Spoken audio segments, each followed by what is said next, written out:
Welcome to our practical series on camera production. This program will demonstrate three-point lighting. I'm Nicole. And I'm Matt. Throughout the video we will discuss the basics of three-point lighting, organization of your gear, and safety. Light is important because the camera requires a lot more light than your eye to process an image and to make sure that everything and everyone in it looks great. So let's get started. First thing we need, lights. When you pick up your lighting kit or any other gear from an AV location, make sure to open it up first and check everything. Make sure nothing is broken. Check the light bulbs, light stands, and ensure you have extension cables. If you see or suspect a problem or notice anything's missing, be sure to inform the AV staff. Once you've left the building, you'll have to deal with any problems yourself, which may mean a failed shoot. The gear can be heavy, so make sure you're prepared to carry it with you. Bring a friend to help you out, bring a wooden dolly, or start working out. So I've arrived at my location, and it's a great spot to shoot since there's no one around and I can set up safely and securely. First, I need to find the best camera angle and then plan out my light positions.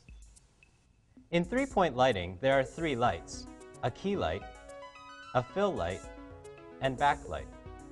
Placing the stands in position without the lights on them is an easier way to line up the look you want. It is important to note skin tones and hair color. These can become a very interesting challenge. For a person with darker skin, you want to light the subject's face with a large, soft light set close to the camera. This will spread out the light on the face and provide a nice, even light. You must avoid light-colored clothing and bright backgrounds. Likewise, if the subject has a light skin tone, avoid very dark clothing and backgrounds. How's it going, Nicole? Fine, Matt. All light should shine down on your subject at about a 45-degree angle, although in many spaces that will be impossible, so just get the best angle you can. The key and fill should be placed to the sides of the camera at a 15 to 45-degree angle in reference to the camera. The key light is your primary source of light. The fill light is your secondary source of light. It should be positioned on the opposite side of the key light. It balances the key light by illuminating shaded surfaces and lessens or eliminates any shadows that could be cast by a person's nose upon the rest of the face. The fill light is usually only up to 50% as powerful as the key light. To achieve this, when all your lights are the same power, you will need to place a diffusion paper over your fill light. Attach the diffusion to the light doors with 4 wooden clothes pegs on the sides of the doors, not the front. The backlight shines on your subject from behind. It gives your subject a rim of light, separating your subject from the background and highlighting contours. This is a basic three-point lighting setup. Now that I'm in position, we just have to do some final adjustments and we're ready to shoot. Once we're done here, we'll pack up and move to Nicole's location.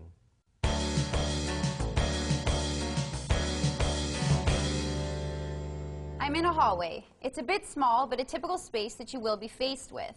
In any space that you're working in, the safety of yourself, the talent, and the public is of great importance. The lights can get very hot quickly when turned on, so use gloves to handle them. Cables should be taped down to avoid a tripping hazard, and equipment cases should be stored out of the way so that you can work easily. The key light is set to camera left, about 20 degrees over. The backlight is behind Nicole and slightly to camera right. I am now adding the fill light on the same side as the backlight. To soften the light, I'm going to use some diffusion. This is a smooth paper-like material that is specially made to handle the heat of the lights.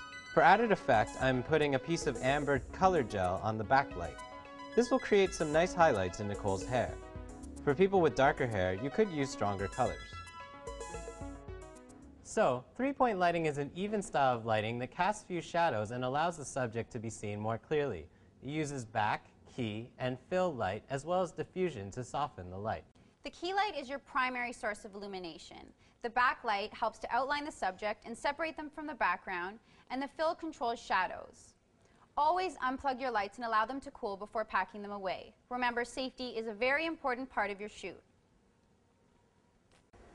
After you're done your shoot and the lights have had time to cool down, make sure you pack them away safely and securely and return them to AV services.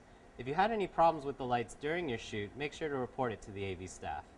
Lighting can take a lot of time, so be sure to plan your shoots before you go and leave enough time to set up all of your gear. Good planning, organization, and time to set up will allow you to be creative and make your videos look great. Thanks for watching.